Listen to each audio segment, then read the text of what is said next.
Hello, everyone. Welcome to It's Sybil.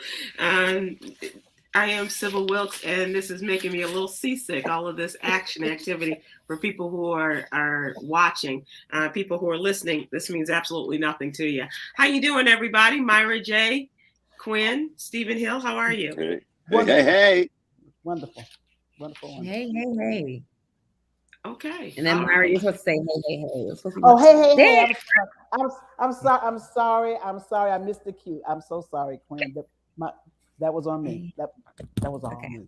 How's everybody doing? Kwyn, you are back from Illinois. You went to support your bestie in her master's graduation. Yeah, shout out to Urbana. I don't know if you guys ever been to the campus. It's really, really big. And I'm grateful that for graduate students, it's really, really short. But shout out to my best friend for getting her master's in business administration with a double concentration in financial analytics and digital management or digital organization. Girl, whichever, but she's gonna be my accountant, for sure. So grateful to She's her. going to be. She's not yet. You didn't trust her to handle your finances yet. Oh, I was waiting until she was actually available now to really help me. So now she has so much free time. So now she can help me with all the things. But yeah, Chicago is great. I'm grateful to be back home. Oliver's doing good. The students are gone, so it's a real time for reflection and preparing for the fall. So, what does reflection over a summer break look like for an instructor? Well, really, this will be my first year coming up June 19th. I think, yeah, I moved here after Juneteenth or the day of Juneteenth. So it's really reflection over what I've learned over this past year, as well as, we're coming up on an election year. And so, with Governor Youngkin, there's lots of conversation on whatever Governor DeSantis has done in Florida, Governor Youngkin's going to follow suit.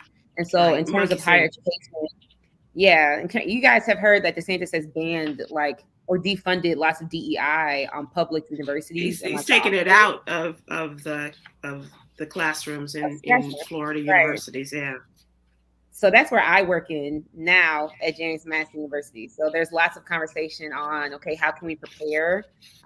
What type of job title changes? Like we've been thinking about changing our name from like the Center of Multicultural Student Services to the Center of Inclusive Excellence. So, conservatives. Oh my God. But it's real. Horrible. I mean, it's a real issue, but isn't it horrible that politics dictate that you spend your time in coming up with a name to kind of, to keep a job and to weave your magic and your availability to offer things to your students. Yeah. So this is a period of like real, we're just trying to arm ourselves up right now. So it's rest, it's reflection, and it's like, okay, let's get prepared for whatever the fall and election season is about to bring here in this red state. Wow. And Youngkin is your governor. He was elected, what was it, last year or a year before last? Yeah, last year. Elected. Yeah. So it's going to be interesting to see how things fall out, especially this fall. Already, there's some changes going on in statewide politics, and you can find that information in the What You Need to Know newsletter as well. Myra J, you're having tech issues, so anything you want to mention? And then Stephen Hill goes out. You want to mention anything? I love you all. Just if I don't make it to the end of the show, tell my story. Okay. I'm having big tech issues here. I will be opening for JS City Winery on June 2nd. Just okay. I don't get that in. All right. And we lost the dad of the grad, so hopefully he'll be able to join us. Kwyn, let's go to the What You Need to Know newsletter and let's talk about what's going on there. You have a story in which you talk about what's in a name, or more to the point, what's in the use of a pronoun. Yeah, so currently, since 2020, there have been lawsuits in over 6 states. The total count right now is 6 states between parents and their school district. And the states range from, Virginia, specifically Harrisonburg, Virginia, where I'm at, all the way to like Maine. And parents are suing their school districts because they feel as if their rights as parents are being violated because these schools are choosing to confidentially not tell the parents or out to the students, to them, one, And two, the school staff, including the school counselors, are choosing to approve the social transition of these students by Mm-hmm. using their preferred pronouns, by using their chosen name. And this is all information that these parents do not know. And currently, like, none of these lawsuits have actually resulted in the parents winning. But all of the cases, in which all the cases, none of the parents ever won. But there has been a case, at least within Harrisonburg, where the teachers, in addition to the parents, it wasn't just the parents that did the lawsuit, the teachers actually want the right to not address the student by their preferred gender pronouns. They would prefer to address the student how they wanted to address that student. And so those teachers did win that lawsuit. So they're able to refer to a student by whatever gender pronouns they want to use. And it's really sad to see how many parents are just arguing that their rights are being violated, But I'm just curious, like, are they not considering their children's rights? Are they not considering the students' rights? Like, why is this about you, ma'am, sir, person? Well, let me ask the two parents in the group here. How does that make you feel that they are kind of, well, you tell me if the verbiage is right, Kwyn, that they're kind of pushing you out of the decision making and removing you from the equation regarding how your children are addressed in the classroom. Do you want to know what the pronoun is, how they feel, or do you think it's none of your business? My question was. No, I need you to answer that question first. No, I want to know if they were high school or younger. Okay, that's a good question. All of them seem to be varying from high school to elementary. Okay. But they are suing the entire school district. I would, as a parent, as the child is addressed at home. That would be my preference. Okay, this was an issue on a million little things this season. I just want to know, Stephen Hill, how about you? As we were getting dizzy watching the the lights, and you're muted. And that is scary, but I think I would have, if they're under 18, I at least want to know about it. I'm just hearing about it for the first time. I don't know how I'm mandating what the pronoun is, but I at least have to know about it as a parent. They can't not tell me. And Kwyn, you as an activist, you say that they don't. Are you saying in presenting the story that they don't have a right, or how do you feel? I do think everybody has a right to know what's going on in their family. I do also want to uplift that if a child felt the affirmation and safety to disclose their transition to a different gender, or if they felt comfortable talking to their parents about, because in one case, a child came out to a counselor and they asked that counselor for a chest binder. And the counselor gave them a chest binder, which is, something to flatten the chest because this student wanted to socially transition. And that parent of that child sued the counselor for giving them a chest binder. So I wonder, like, what role do these parents want the teachers and the counselor to take if clearly they don't want them to take one that affirms that child's existence? And do you remember the age of that child? They didn't list the age, but if we're gonna go into like age, if the issue right now is age, if that's the pebble in the shoe right now, then I would ask for you guys to kindly just leave that up there, because I don't know. I don't think it's a pebble. I think it's a boulder. Even if it's a boulder, I want everybody to think about this in terms of the student and not necessarily like the parent, because right now people are talking about these kids as if they don't have the rights of themselves. As long as you're in my house, though, here's what I'm saying. And this is from Betty Ann. This is my mom. If you're in my house, then I have the say. You don't. Oh, wow. Okay. That was just the way that I was raised, and I think that some parents also believe that. I think that too much freedom in these decisions. in determining who is told or not told about your child and what they're going through, that's the consequence of this. But I can't But what say if it that, saves that child's life? Well, I would want to, but I would still want to have that discussion. Yeah. You know, if someone is giving my child a binder to bind her breast, then definitely I want to know. Yeah, that's why I was asking the age. Just I just wanted to know if they were still living in the parents' home under the parents' jurisdiction, because to me that does make a difference. And that's not to say that you're always going to disrespect your child's wants and Right. needs, but definitely as a that's why you are the parent. That's part of your job to help, to nurture, to guide, to love. Do we get it correct all the time? No. But no, but neither does the child.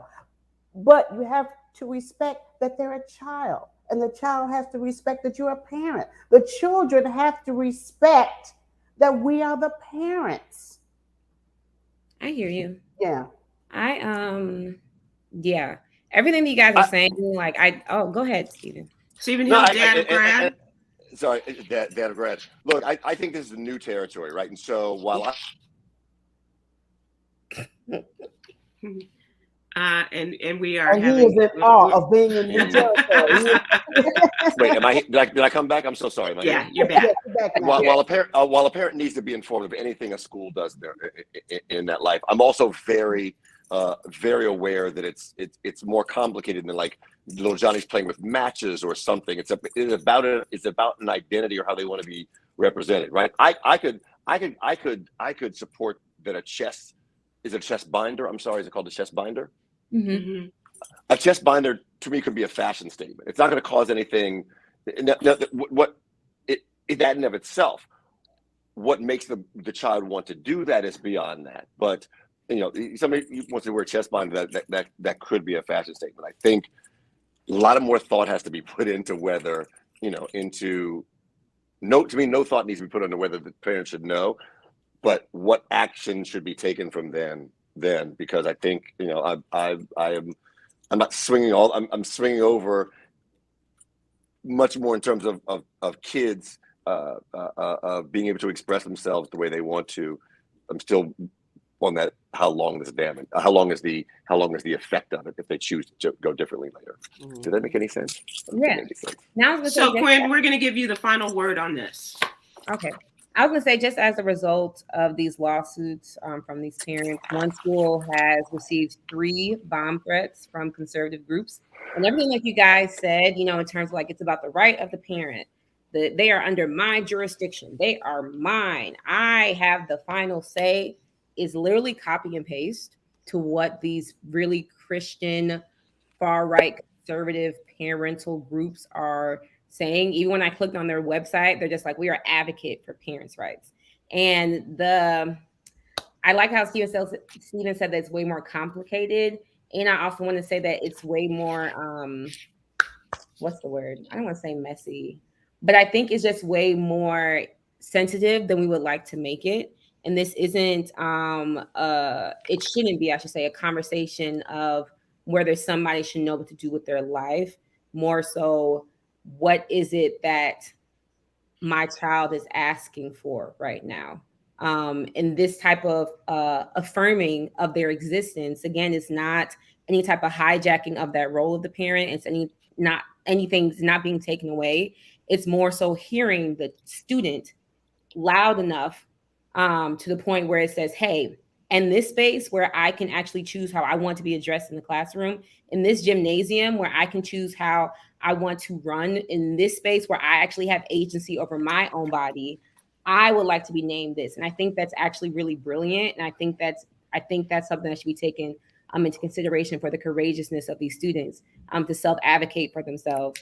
And I would ask for these parents to actually, listen to what they want to say. But I hear you guys as well. Okay. It's hard for older people to learn how to use a remote when they haven't done it for a while. Imagine trying to imagine. No. I like the reference there, the comparison. Because it's really, it's just, the people, and I've said this about a number of other things. The things that are happening now with the struggles that young folks are going through now, it's going to make it much easier for people 20 years from now when their parents are used to having this kind of conversation. And nothing's pioneered easily ever.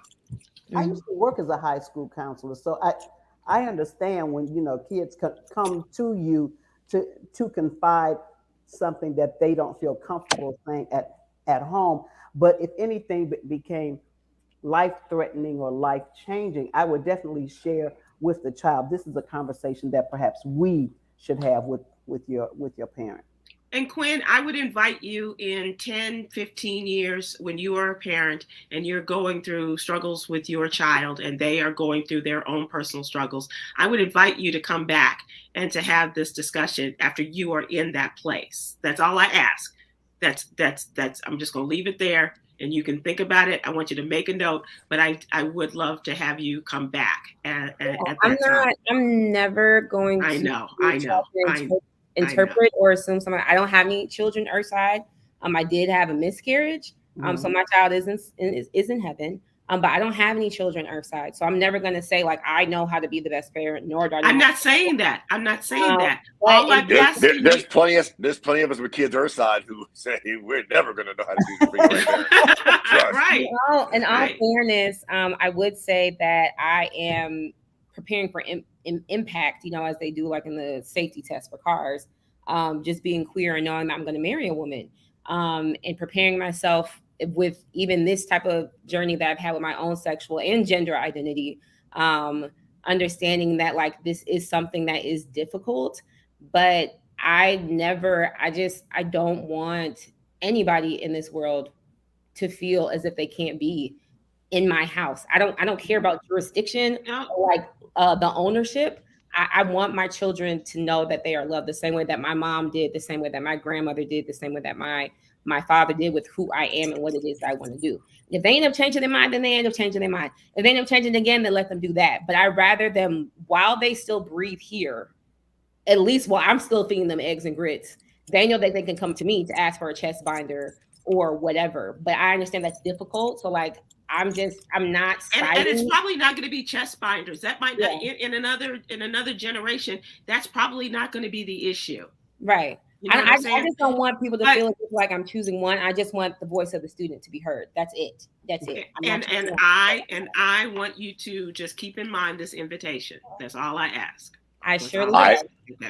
I would like to propose that anytime a student goes to a parent and is met with resistance, it is not about the student, it is about the parent's fears in almost every situation.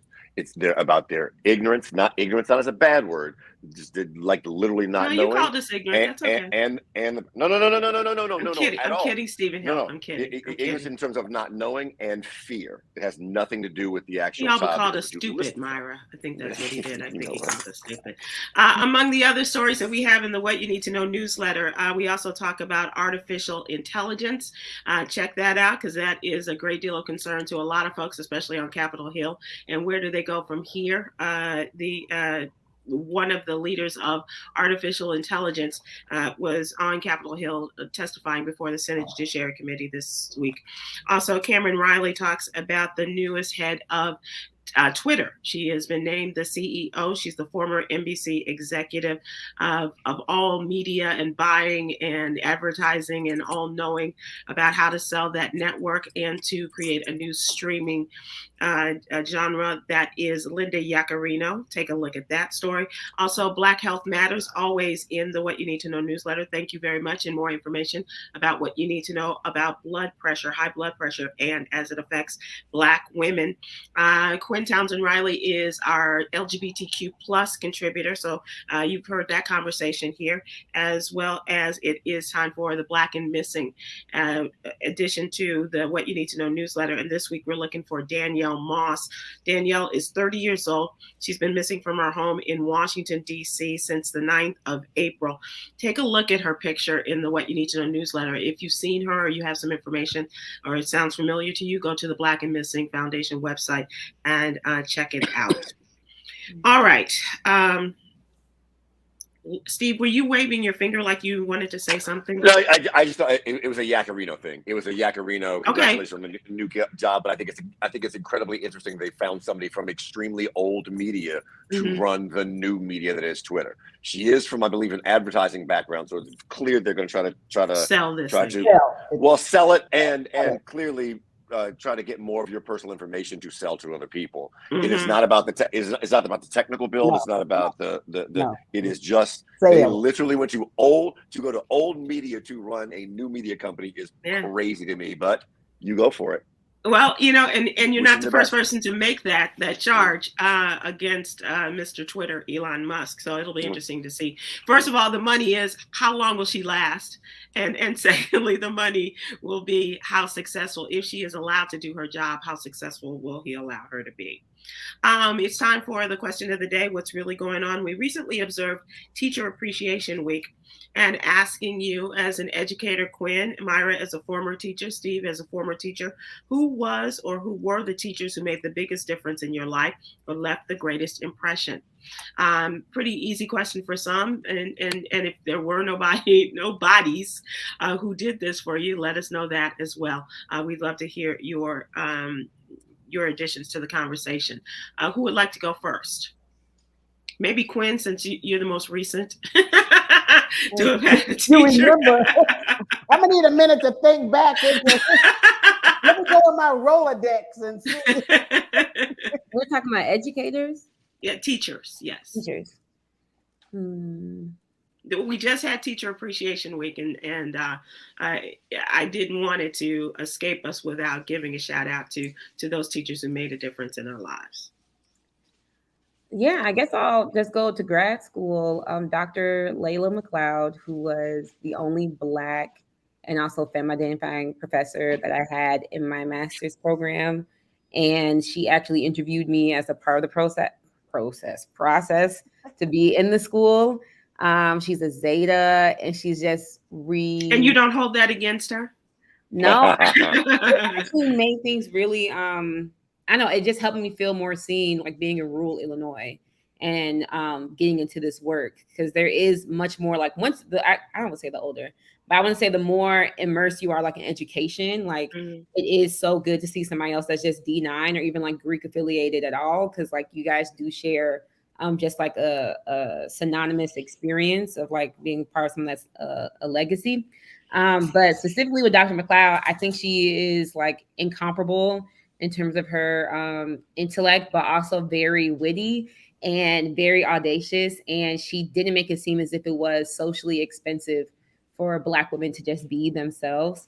And it's really because of her that I felt as if I could braid like my activism and my academia into one, where I felt as if, where I almost got really nervous and discouraged of like being who I was. But it's because of her that I feel as if she made room for women like me to be who they are in this field. So how does that affect your style and your relationship with your students these days? Yeah, so she taught me about when you read something, when you're reading a book, like don't just read it, but talk to it. So like you should write in your books. And I remember in elementary school, they would say like, oh my gosh, don't write it in. And that's because somebody else after you is going to get the book.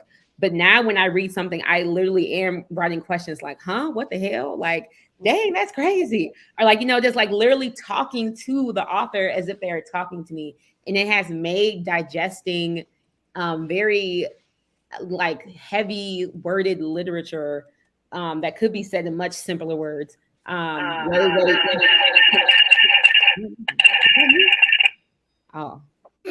I was like, what? So I always encourage my students, wow, that was cool. I always encourage my students to write in their books and to talk to the author when they're reading something. And we do really good like book exchanges. So they give me a book, I give them a book. A few of them are out for this summer. And the beauty of like, I'm not here to teach them. We're both co-journeyers on this lifelong expedition, as she said, of education.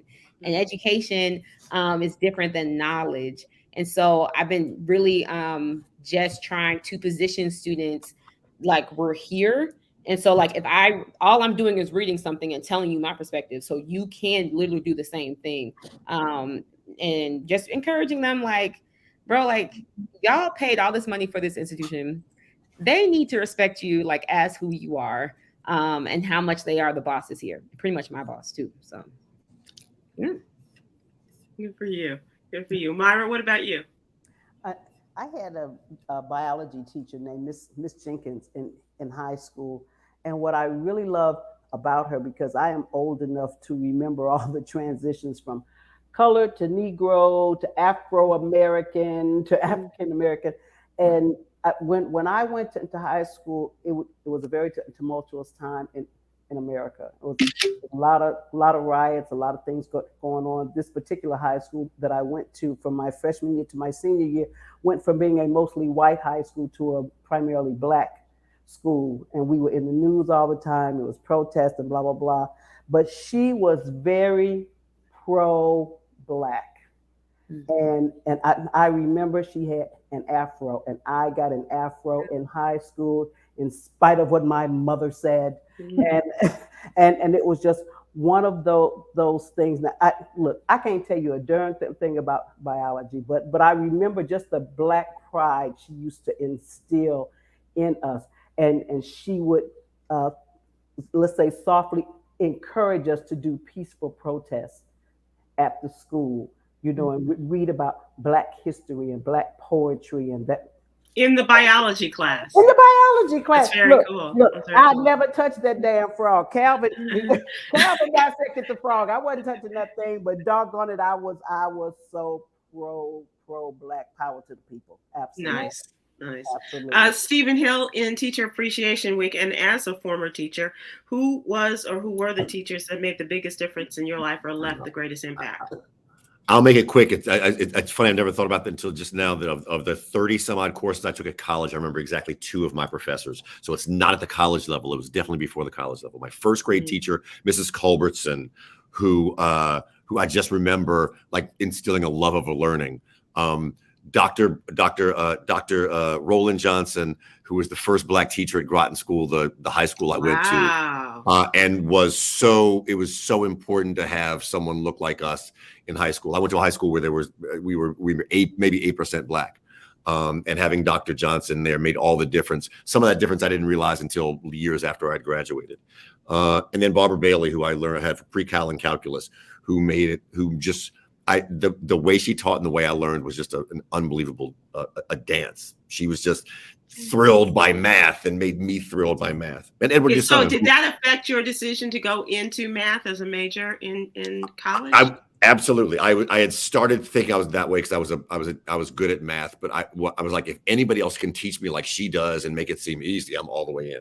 But mostly Edlia, some crazy hippie who really encouraged me to write when I thought I was a really, really bad writer because the SAT had told me that I was. Oh, wow. But in a senior, he encouraged me to put that score down and pick the pen up. And I did. And nice. It's worked out. That's nice. That's really great.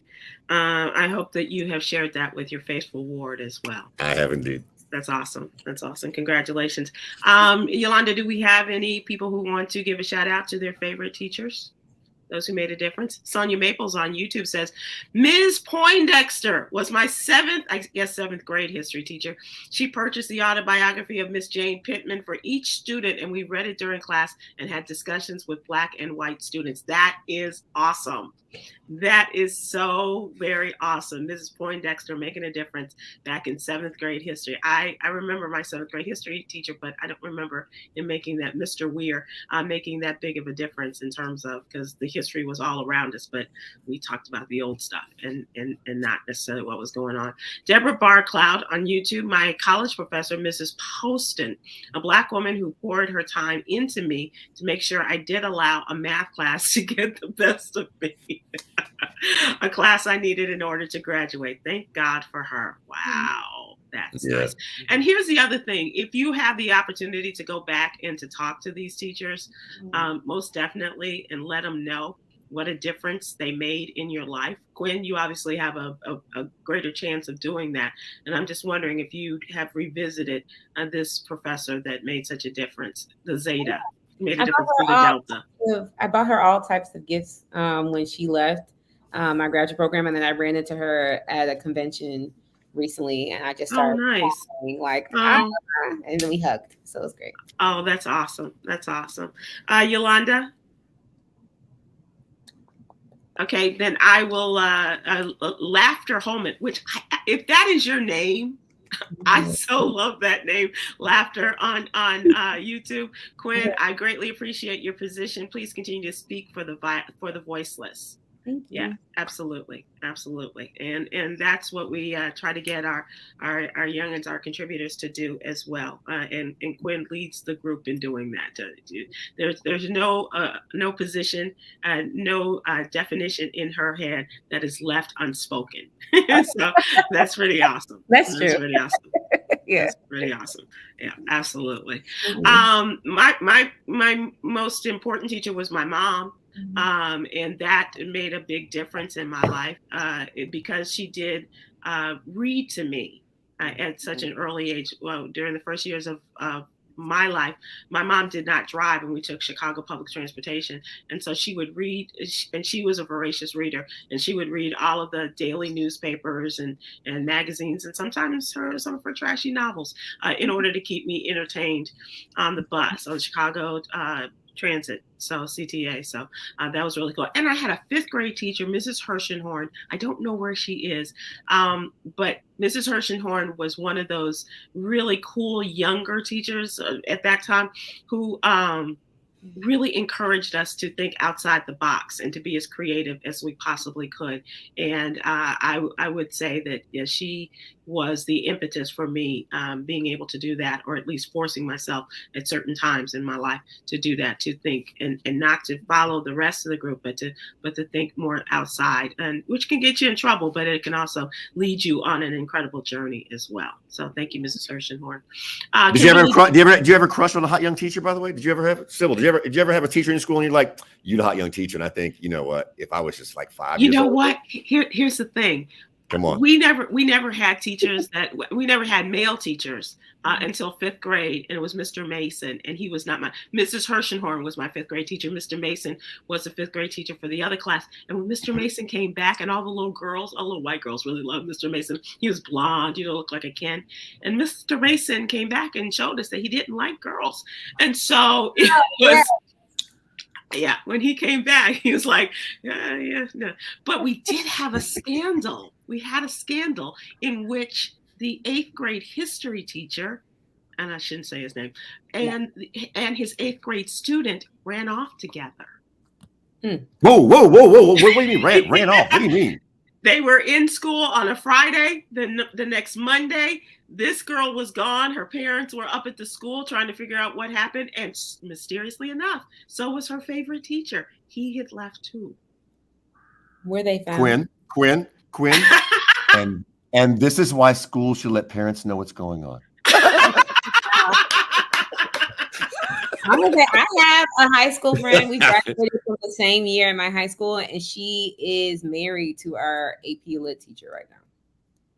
And did they get together then during high school? What all the tea is feeling like she had, and this is 2 women, by the way. So another one for the queers, but cheers to the queers for the gays right now. But yeah, so that's what the tea is. It's like, okay, so when we were in high school, you had to have been looking at her, because there's no way that she could come back to Chicago and all of a sudden, boom, like it's love. Like And this was our AP Lit teacher when we were 15. So if I'm 28, she has to be like, what, like 50 something? Oh my God! Here's the thing. So the eighth grade teacher, did the eighth grade teacher get in trouble? I didn't mean to go away from it. So we had like a Friday afternoon football game, rally, bonfire kind of thing, and we kind of saw them holding hands as they were walking on the periphery of the field. And that Monday, they were both gone. Wait, never to come back? Never to come back, and it was never spoken of again. What? I promise you. Yep. That poor girl. Yeah. I don't even have a snappy rejoinder for that. That's so horrible. That's just horrible. I know. So whether she came home and her parents found her and she ended up at a different school, or whether he was taken away and put in jail for that relationship, we don't know. We can only hope. Wow. Yeah, but that's a teacher to make an impression on you, huh? That is our Teacher Appreciation Week conversation. Thank you so much. And Stephen Hill, as we're moving on to trending, I just need you to tell us very quickly about your handle, Stephen, Dad of a Grad Hill. It's going to happen tomorrow. The faithful Ward Jaden will be getting his high school diploma from York Prep in New York City. I would like to shout out that school who's been very, very supportive. I won't go into detail, but under difficult situations, they've been unbelievable supportive. And tomorrow he will be walking cap and gown. And nice suit. His fit is on point, 100%. And so I could not be more proud. There was a moment when he really had to buckle down and get things done in a way that he hadn't done so before. And he did so. And the fruits of his labor are coming tomorrow. And so I just couldn't be more proud. And can we salute you for the roles that you have played in young people in your life, whether it's a young cousin or young people that you have helped in college, or in this case with Jaden taking such a role from a young kid to now a young man. And congratulations and salute to you. I appreciate it. I got to shout out. I also have one of my kids. You mentioned through college just became just graduated from UDC Law School. So it's going to be a bar exam. I'm saying bar exam, I think, within the next 2 weeks. So from Howard to UDC Law School.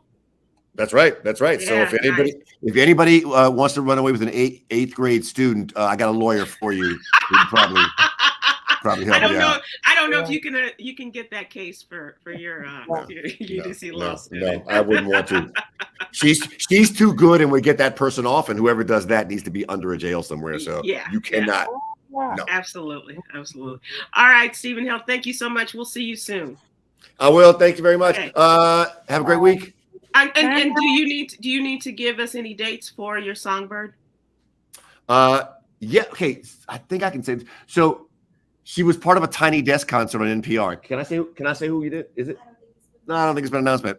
And it's coming up. There'll be that and then Tom Jordan Morning Show cruise next week. So if you haven't got your tickets, it's sold out. Probably sold out. Oh yeah. Then two words for you: stowaway. All right, later on. Bye. I would Myra ask you. You have one date that I know of. Do you have any others after June 2nd? Yes, but I cannot announce them yet. Big announcements coming. Okay. All right. Myra J on the Around the World tour. Young Kwyn, what about you? I'm in conversation with a potential June Pride event with the law firm, and then I have some stuff coming up with CRS. So June 30th. Should be an open mic off of West 79th. I don't know the name of the venue off the top of my head, but that flyer should be coming out soon. And then I'm supposed to get my oil change tomorrow. So good. Oh, thank goodness. Okay. Excuse me.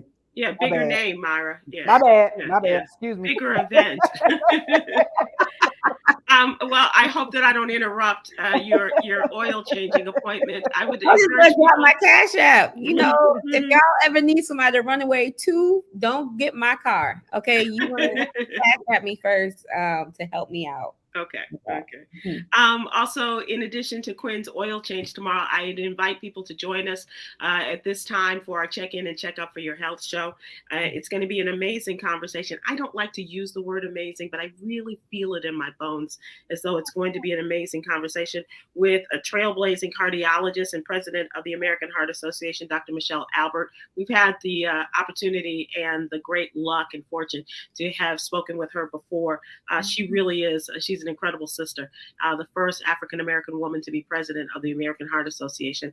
And Myra, comedian extraordinaire, is Rodney Perry. And we're going to be talking about stress and heart health. Of course, Rodney Perry, we know and love from Chicago, from television, and from his stand-up from all over the world. But he also is one who has he's the victor over a stroke. When he was not home, he was on the road and suffered a stroke. And we'll talk about his journey and how he overcame all that and how he is now. He's back on stage. And if you haven't seen him, check him out when he comes to a town near you. So that is tomorrow. Check in and check up for your health. We appreciate that. President Biden and Speaker McCarthy say that they are hopeful about the debt ceiling deal, as the president said that he was on his way to Japan for the G7 summit, but he's cutting his trip short. He's not going to stop in Australia. He's not going to stop anywhere that he was supposed to, I guess, on the way or after doing the summit. He is going to come straight home and get back to work because this debt deal is creating quite a headache and he's tired of the Republicans talking about the Biden default. So, they're going to do everything they can to get this done. And hopefully their people have made enough progress that they feel comfortable with the president at least going to Japan, doing what he needs to do as the leader of the free world, and then coming back and getting back to work on this. Otherwise, if they don't make this deal by June 1st, all hell could break loose. For many of us, according to the Treasury Secretary, Janet Yellen, could make a big difference in our lives, whether it's our 401k plans, people who are receiving their Social Security payments, soldiers, Marines, all of our military may not be paid. And if they're not getting paid, the veterans may not be getting their pensions and things like that. So, and it could also affect how they, make the difference in the country's definitely in the federal budget. So check that out. The Supreme Court has denied a request to block the Illinois ban on semi-automatic weapons. The Democratic governor, J.K. Pritzker, and the Illinois Senate and House passed this bill banning semi-automatic weapons, which is pretty audacious in this day and age. This was a bill that was pushed forward after the horrific shooting at the July 4th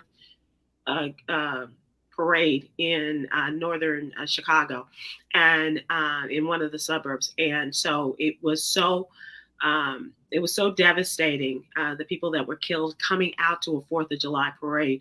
A number of people took this issue and took it down to Springfield and pushed forward for the Senate and the House to pass this ban on automatic rifles. Well, there are some people who like their rifles, like their AKs. And so they've taken this case all the way to the Supreme Court, and they have denied the request to block it. So they're saying, no, you cannot block this, but we are willing to have you come back, send this, go to lower courts and have it come back to us. And they're very good at doing that. If you'll notice a story that we just did about mifepristone, the abortion pill, and how they have kind of volleyed that issue back and forth regarding whether the FDA had the right to approve this and to have women have the ability to have this drug in the event that they needed to have this procedure done, whether they had it 23 years ago. 2000. And so people are still trying to stop women from having their, not only to have the use of this particular medication, but also they're using the states to deny us the rights over our bodies. And 3 more states have lowered the weeks, the amount of time that we can have in order to have this procedure done. And if it's not 6 weeks, it's 12. It used to be 20 in North Carolina. The Republican-led Senate and House overrode the governor's veto this week, and now they're going to go to 12 weeks. So all of these questions surrounding us and our bodies, and the audacity of these people and women. What are okay? Yeah, So yeah, that's why I just exhaled right there. Thank you for exhaling for me. Thank you. Don't mess around with the mpox. Monkeypox is said to be back, and they are fearful that people, especially among gay men, they have had several cases of gay men who have exhibited the symptoms of monkeypox and have been hospitalized. And they want to remind people in this time where it's going to be hot and we're going to be in close quarters, we're going to be out and about with our friends and what have you, be very careful. And also, you might want to consider, if you are one to get a vaccine, I know how that is, but if you are one to get a vaccine, they are encouraging people of certain communities to get the mpox vaccine. So the Centers for Disease Control is warning about the potential resurgence of the mpox. And they said spring and summer seasons could lead to a resurgence of mpox as people gather for the festivals and other events. This was from a CDC alert that was issued this week. They said that there were 12 confirmed and 1 probable case of mpox reported in the Chicago area. And that was April through May. So please be very careful. And people have been hospitalized with it. So I want to keep you. This is maybe good news for my cousin, and a shout out to my cousins whose son just received his degree in aerospace engineering.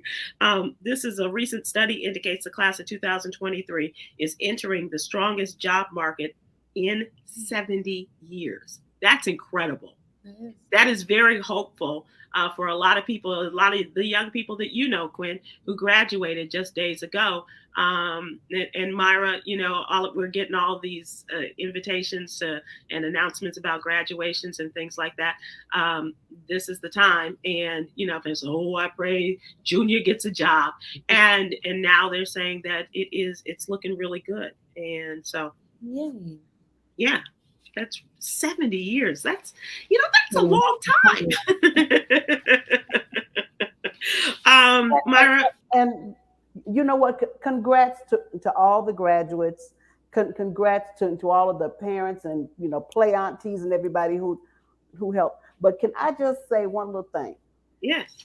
Unless we close, don't be sending me that cash. I don't know your child like that. In case you want to bless them with a, with a blessing. Send them a blessing. 4 months old. No, I don't want to bless them. A hearty congratulations is what you're going to get from me. Because that's what we got in a lot of cases. Yeah. Good luck to you. Right. Yeah. Myra, do you have anything to share with the WGA writers strike?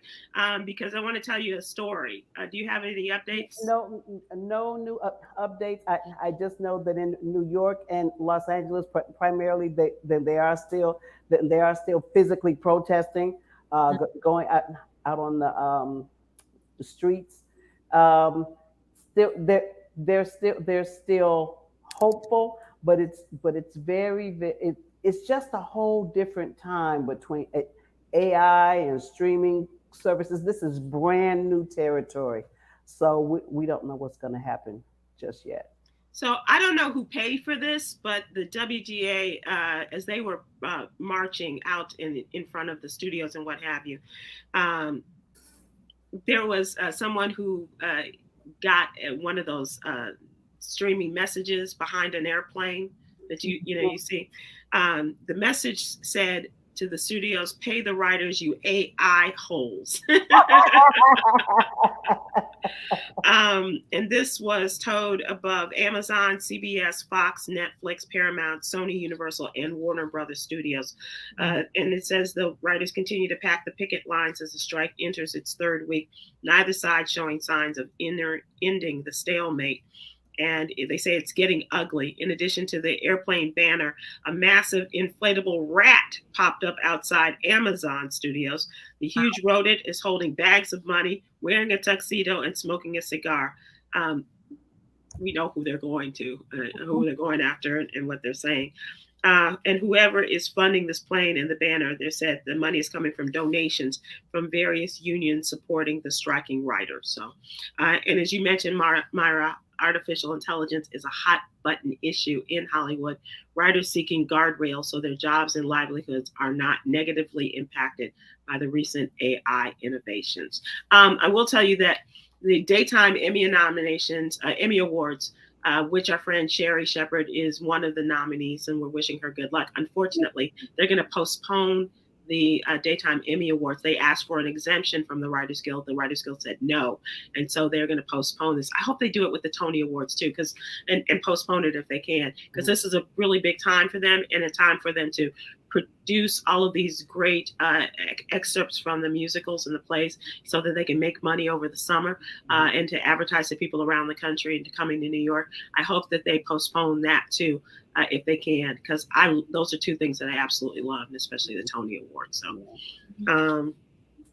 and I'm sorry, yes? Oh, no, I was just saying, I hope Sherry Shepard does win.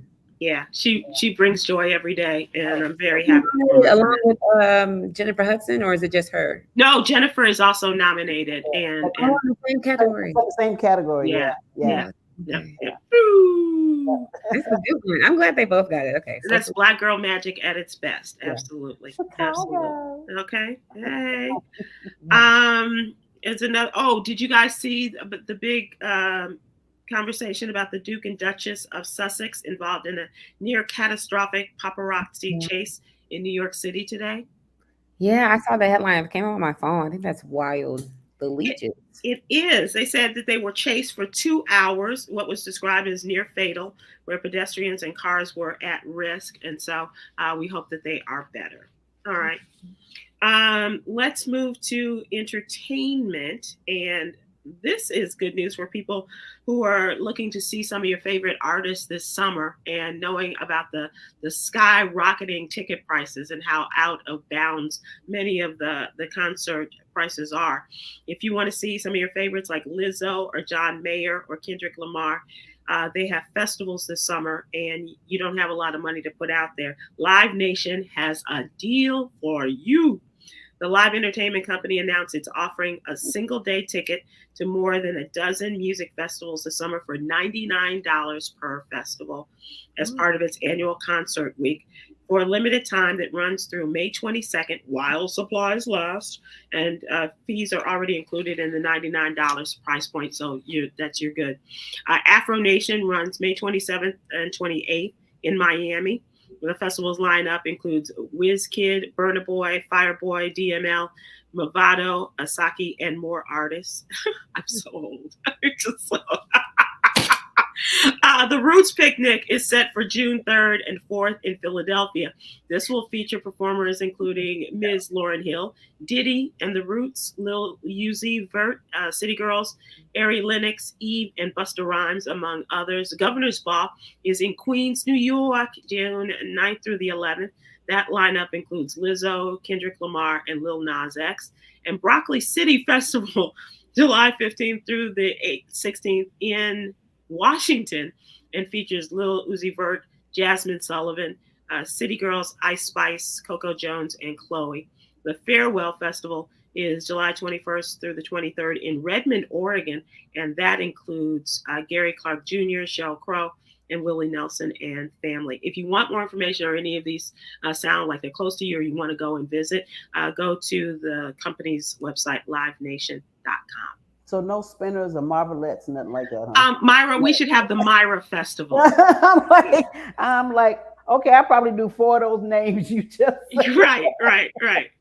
I did a whole lineup, and I have no idea who Right. any of Yeah, them I'm are. like, Yeah. who are the snot puppies? What? Snap puppies? Snot. Snot. Oh, like, who?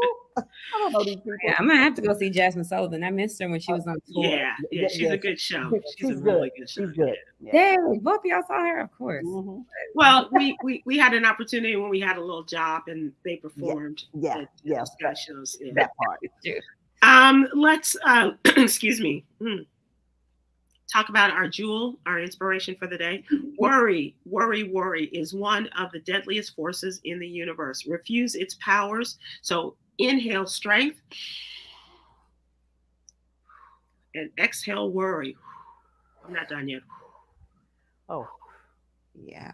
One more thing before we get out of here. We may be in the midst of the NBA championship basketball season, but let's get ready for an HBCU football classic. Oh, I'm ready.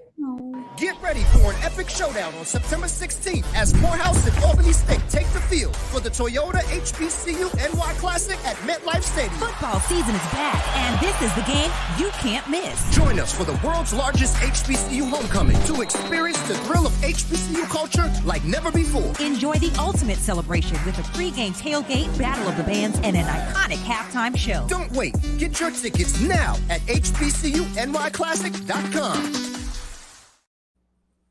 That is a good time right there. The house and that's all Benny State, by the way. All right, young Kwyn, go forth and be brilliant as you are enjoying your summer with your little kitty cat. Myra, I will see you soon, and everyone, please go out there, be good to each other. Aloha. And be safe. Be safe. Bye-bye.